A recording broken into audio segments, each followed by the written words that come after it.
Hello, this is yet another instalment, the seventh so far, in the series looking at basic pagan ideas and what paganism is, what it constitutes. The last one, the sixth one, was looking at issues around pagan notions of healing. And during that, I mentioned a tiny little bit about ideas on mental health, mental illness, and healing those conditions and so on. And I also touched on a few other ideas, and some people who were listening to it, Olga asked about some of the applications of animism to areas of healing. I think possibly in the hope that I would reveal an even bizarrer side to paganism than the ones we've revealed so far. So I'm going to touch a little bit on that, and also address some issues other people have asked around going to a little bit more depth on what is a pagan view. There is no singular pagan view, but a pagan view on mental health and mental illness in slightly more depth than I did in the last broadcast. And as usual, just to convince you all that I am enormously overweight and eating my own body weight in everything going, I'm baking again. Last time it was Lokshan Kubel, which was devoured in one sitting. Not by me, I hasten to add, by a room full of other people. People learning about Druidry. So I'm now baking a Devonshire apple cake to take to tomorrow's session. So hopefully that will go almost as quickly as the first one did. If you bear with me a little second whilst I faff around weighing flour and various other ingredients. We'll start with Olga's query regarding animism and how animism sits in ideas of healing. Just to recap, if any of you either haven't seen the first or second one, whichever one it was, in which we mentioned animism, or indeed you have seen it, but it was so traumatic you've totally repressed the memory of it. Animism is the idea that all living things, and indeed things that current levels of science would not regard as living, like rocks and so forth, have spirit, have animus, or if you want to be a bit broader in your gender, because animus is a masculine word, anima is feminine. Within Latin there is no gender neutral concept of spirit, it's either animus or anima, male or female. You can always find words in other languages if you want something to fit a different understanding of that. If we apply that to areas of healing, then not only are we going to say that cats and dogs and horses and humans and whales and elephants and what have you have spirit, have soul, and with the existence of soul comes the possibility of consciousness. Not necessarily a human style consciousness. Animistic theories don't suggest that. Elephants think in the same way as humans, although they may have some very similar emotions in terms of the affection which elephants show for other elephants. So that's certainly possible to a degree. But it is saying that elephants have elephant-type minds and elephant-type souls and think elephant-type thoughts. That they're not humans. We're not trying to make animism sound like some kind of Walt Disney film where all of the animals are bizarrely human. However, living things have a spirit. If they have a spirit, they have a capacity for some level of consciousness, and there is the potential there, the possibility that they can be communicated with by other living beings, such as by humans. How much of this do we need?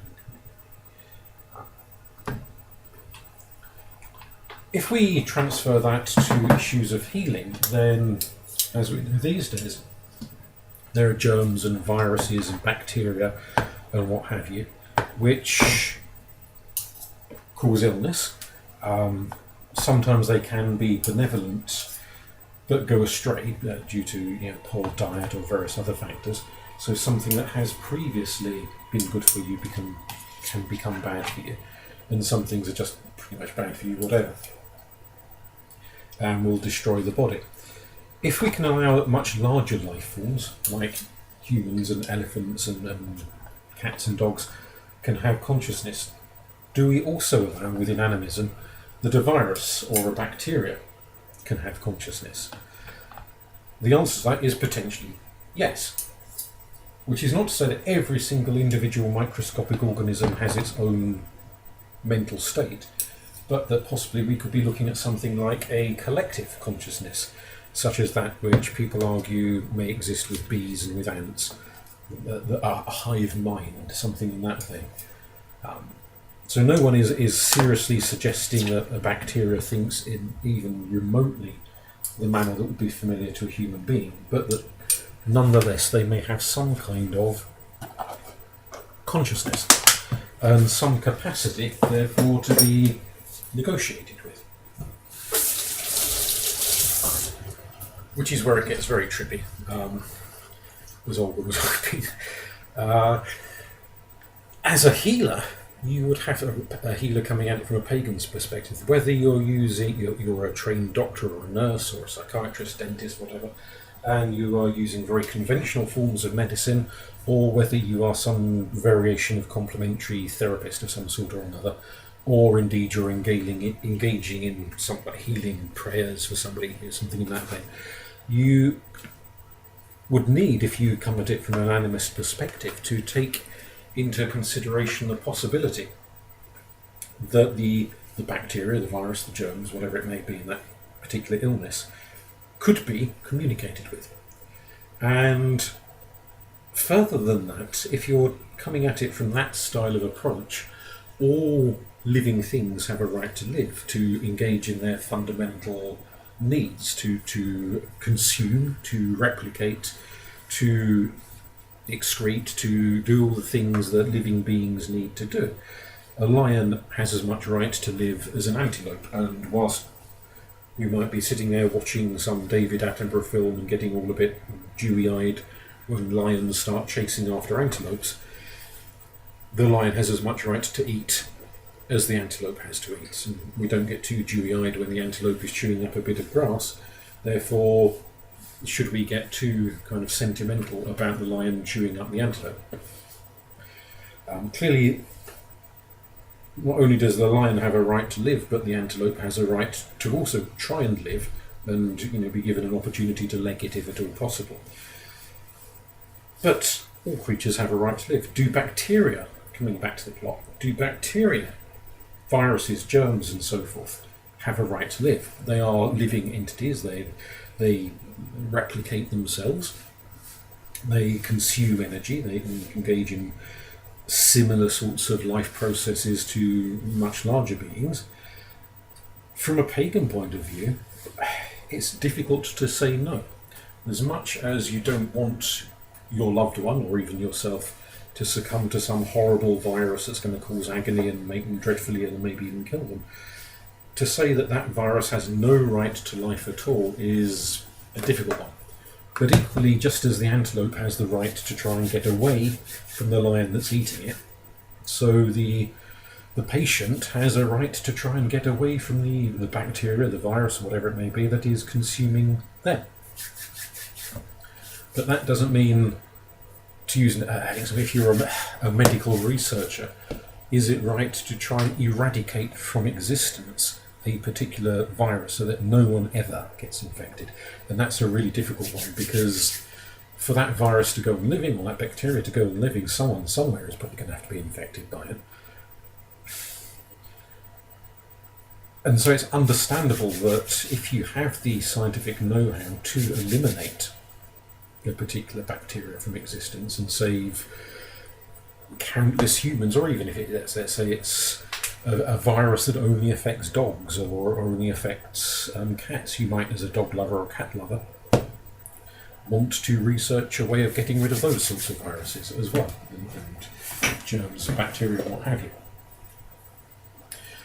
It leaves you in a bit of a ethical quandary that on the one hand there is a right to life, on the other hand there is a right for the victims of predatory organisms to preserve their lives. I don't know if there's a really clear-cut solution or answer to that one in terms of whose needs win out, whose needs triumph. But that's more of an ethical issue, really, rather than a surrealist scenario, which is the one I'm sort of being guided into painting. This idea that just as a great many dog owners, whatever their religious outlook, feel they can communicate with their dogs, or cat owners with their cats, we establish links, we establish understanding with other living species. Maybe that can also be established with microscopic living species, things that may infect us and cause us harm. And therefore there is the potential there, alongside all of the far more conventional styles of treatment, to seek some kind of resolution, of communicating with that creature through whatever means works, seems appropriate, to negotiate with it to leave a particular person alone. That must sound absolutely surreal to anyone who isn't an animist, and in all fairness, it is absolutely surreal. Effectively negotiating for a bacteria to leave someone's body, or a virus, or germs, or what have you. But it's kind of where you end up if you follow the logic of animism.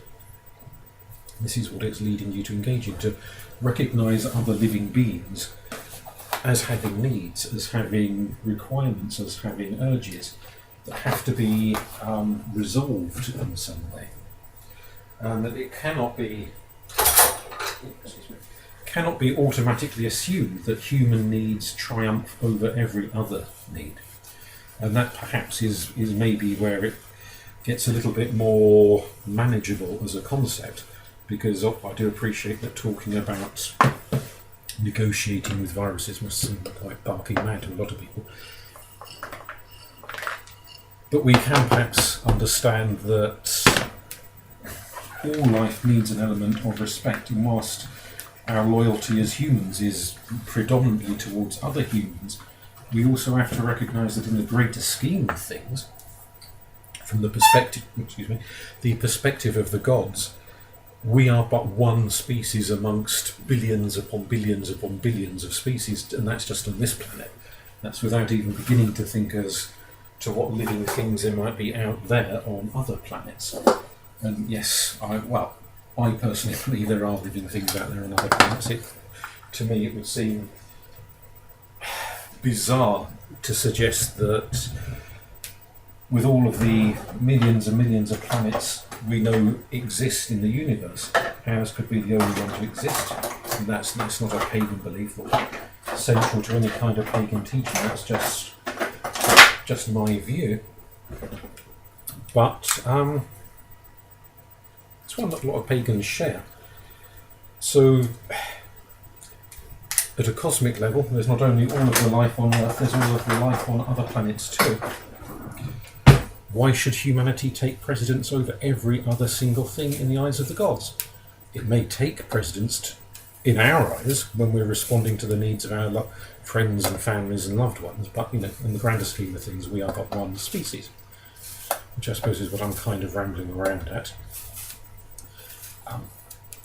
Whilst we're on the subject of talking about this surreal idea of bacteria and other microscopic life forms having some kind of consciousness, as well as a moral status accrued to them in society, the ancient Greek idea of mental illness incorporated the notion of the daimones. The daimones were spirit beings rather than microscopic beings, entities which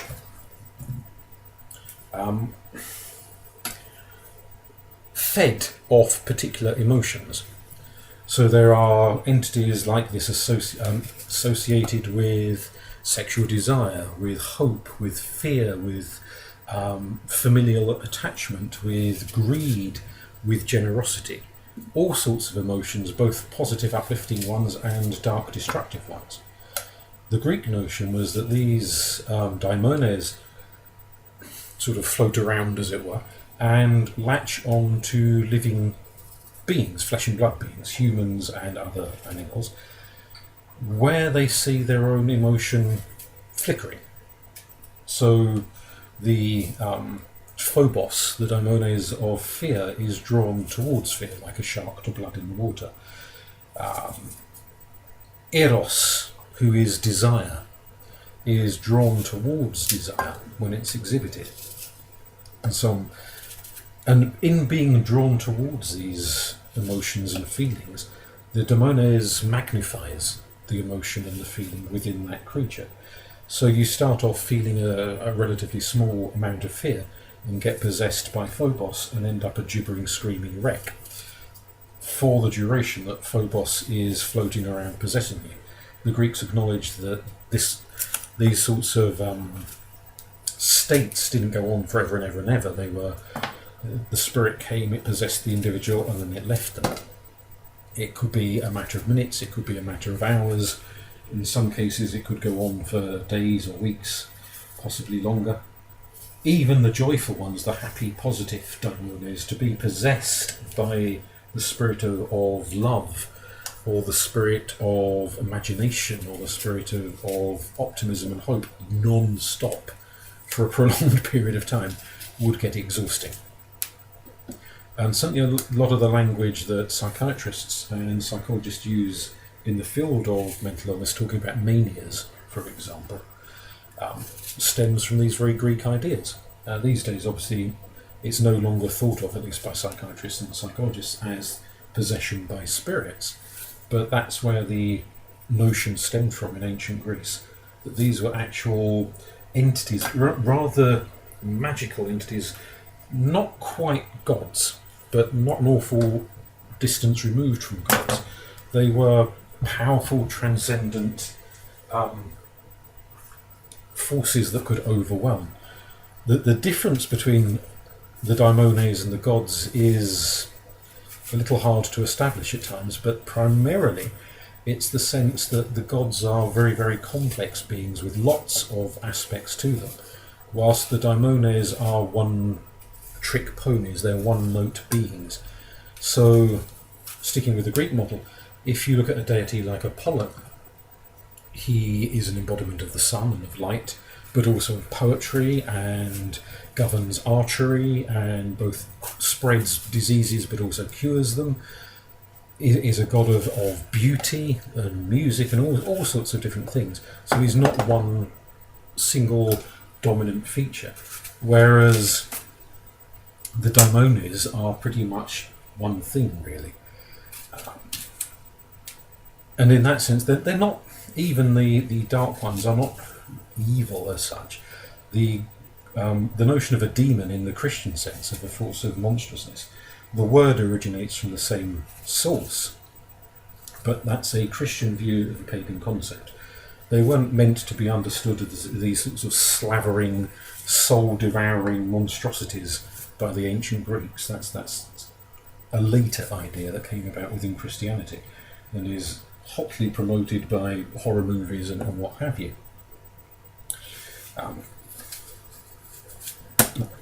Bits of apple flying everywhere. Could we understand, as 21st century pagans, the idea that some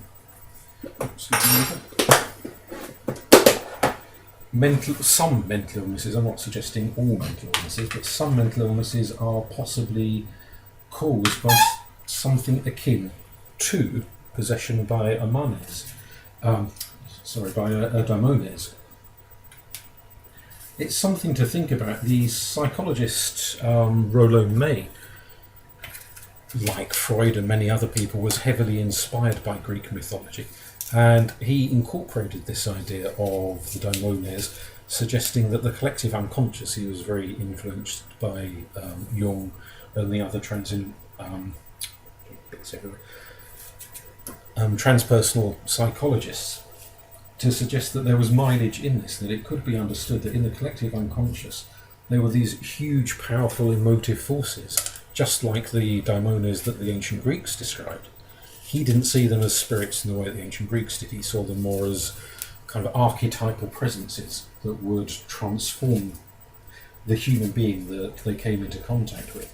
And it's likened a little bit to this idea of just sticking your fingers in a plug socket and getting this huge jolt of force that moves through you, and sometimes moves through you with such power, such vigour, that it knocks you for six. And when that happens, you lose your sense of self as a separate individual entity, and you're overwhelmed by the intensity of this obsessive emotion. You feel out of control. So when people talk about being madly in love, to the Greek mind, it really was a sort of madness, that people would lose perspective, they'd become irrational, they'd do all sorts of silly things for love to impress the person they were in love with, that they'd do things they would never do if they weren't in love. And that in itself was dangerous. So even something, all those umpty million Mills and Boons book that gets sold, marketing the idea of romantic love, and if we are being honest, it's a bit of a marketing exercise. We these days are encouraged to think of it as an absolutely positive thing, and how marvellous and wonderful to be madly in love. To the Greek mind, friendship was much safer, because it was cooler and calmer and didn't have the madness of love. It didn't involve people losing themselves, and that perhaps is the key factor both for the ancient Greeks and for modern psychologists like Rollo May, that what marks these states out as dangerous, as unhealthy, as pathological, is the loss of self. The individual no longer knows wholly who they are, what they're doing, where they're going in life. They are in the grip of an emotion that rides them. Within religions like Santeria and Candomblé, that originate from other parts of the world, people often talk about the idea of spirit riding, of calling upon a deity, a loa, an entity, an ancestor, to take short-term possession of them, so they experience this state of being possessed for perhaps a few minutes or half an hour, a fairly short period of time. And during this time, their self turns off, and the deity, the Orisha, the loa, speaks through them. So if they behave in a strange way or they say strange things, it's understood by the rest of the worshippers that this is not really them. It's just their body being used as a vehicle, as a horse to be ridden by the spirit. And within those religious contexts, it's something that is sought out willingly, rather than some spirit creeping up on you in a dark alley, mugging you and taking possession of you, which perhaps is more akin to the sort of Hammer horror movie idea of possession, that it's something that happens very unwillingly. And from a pagan point of view, if we're thinking in terms of the ancient pagan world and how they thought about these issues, actually they believed that was perfectly possible. Not the kind of Hammer horror, head-spinning, vomiting up green pea soup type stuff, but the idea that some individuals could be attacked by entities, by spirits, and taken over by them and used by them almost like puppets. But that this was something that could be tackled through ceremony and ritual and purification rites and so on to get the individual back to themselves.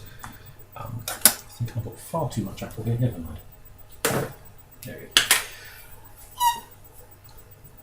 Rather than through use of heavy-duty medication, which is obviously a more modern approach.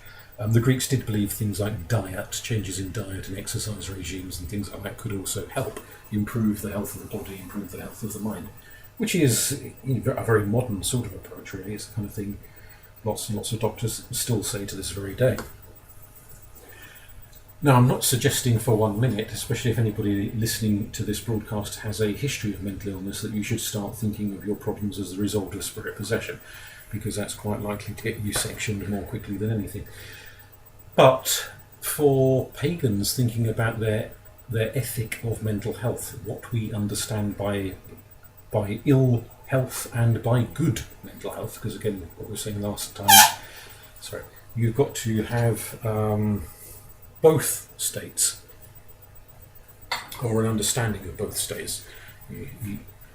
It's difficult to cure someone if you don't know what you're moving them towards, what would be a healthier state for them to be in. So you need to understand both sides of that. And that is, again, coming back to what we were saying at the start, regardless of whether we're talking about pagans who are complementary therapists, whether we're talking about pagans who just want to dance around a candle and pray for their granny to recuperate from her chilblains or whatever it is that she's got, or whether these are pagans who work as professional healers within the health service, public, private or otherwise, where they are applying the more standard scientific approaches to health and medicine and illness and so on, but are still real people. They're not ciphers. Every medic has their own beliefs on top of whatever they've been trained in, their own individual stance as atheists or Christians or Muslims or Jews or whatever, and likewise as pagans for some of them. So how do they understand the processes that their patients are going through? And what kind of advice are they giving to their patients on the back of that?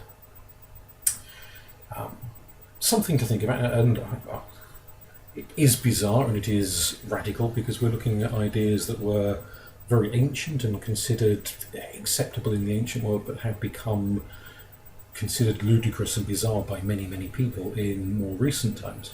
And we can still see in parts of the world where people have a more fundamentalist belief in dangerous spirits, that they can react very badly to someone they believe, rightly or wrongly, and I suspect 99 times out of 100 wrongly, is possessed by some kind of destructive spirit. The cases of children being battered to death and subjected to some horrific levels of torture by quite often their own blood relatives, because they believe that individual is possessed by a demonic entity, or they think they're possessed by a jinn, which is an idea that crops up in a lot of parts of the Muslim world, and will resort to quite gruesome methods to try and exorcise that spirit, and sometimes it leads the person to being hospitalised through severe injuries or even killed. We certainly don't want to encourage any of that.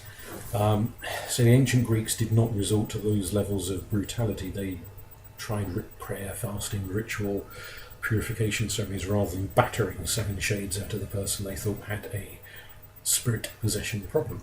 But what do we, as 21st century, very westernised, largely quite secularised pagans, conceive of as being these notions of spirits and their relationship to us as human beings? Whether we're talking about the idea of a spirit of a bacteria or a virus and its occupancy of a human body, or indeed the body of one of your pets, whether we're talking about the notion, like the Greek idea of the daimones, of some kind of entity that can affect the mind rather than the body by taking over that individual for a period and utilising them, perhaps utilising them almost as a sort of a feeding ground to draw energy from.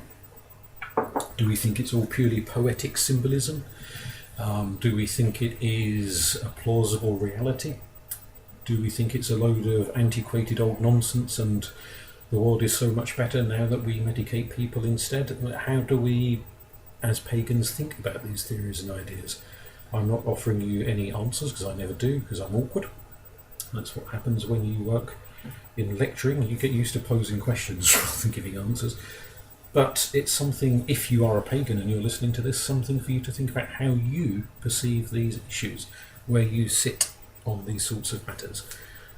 And do perhaps leave a few comments telling me how you see these issues. Do you go along with these ancient Greek ideas? Do you think it's all old hat? Do you have a totally different view and understanding? What is your perception of health and the relationship of spirituality, pagan spirituality, to health? Okay.